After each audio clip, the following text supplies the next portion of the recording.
اولڈھم میں یوم پاکستان اور نادار بچوں کے لیے شروع کیے گئے مختلف منصوبوں کے لیے فنڈ ریزنگ ڈنر کا اہتمام کیا گیا۔ احوال جانتے ہیں اعتزاز عاصم کی اس رپورٹ میں۔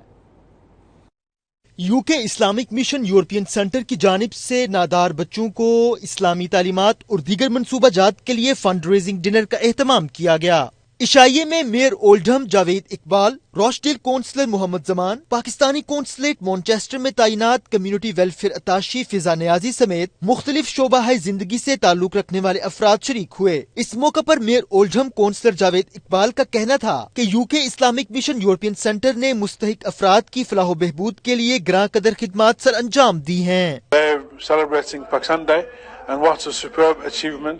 And this organization has gone above and beyond the normal realms of, community engagement, and these guys provide, a food hub for the homeless and the needy.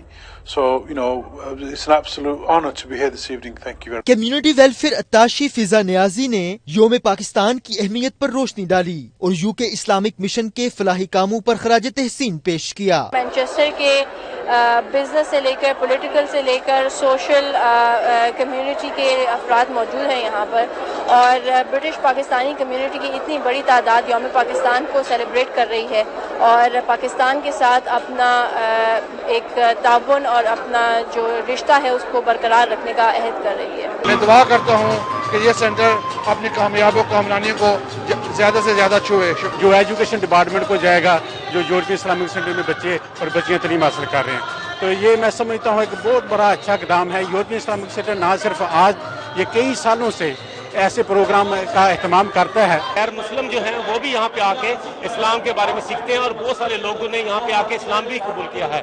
اس کے علاوہ یورپین اسلامک سینٹر کی ایک خصوصی بات یہ ہے کہ یہ کسی ایک خاص فرقے کو ریپرزینٹ نہیں کرتا، یہ پورے مسلمانوں کو، اسلام کو ریپرزینٹ کرتا ہے۔ اور یہاں پہ ہر سال ربیع الاول کے مہینے میں ایک یونٹی سیرا کانفرنس ہوتی ہے، جہاں پہ بہت سارے دوسرے مکاتب فکر کے لوگ آ کے اکٹھے ہو کے اللہ کے دین کی بات کرتے ہیں اور اللہ کے نبی صلی اللہ علیہ وسلم کی سنت اور شریعت کے بارے میں لوگوں کو بتاتے ہیں، اور ایک اتحاد کی فضا قائم ہوتی ہے۔ تقریب میں پاکستان کی ترقی و خوشحالی کے لیے خصوصی دعا کی گئی۔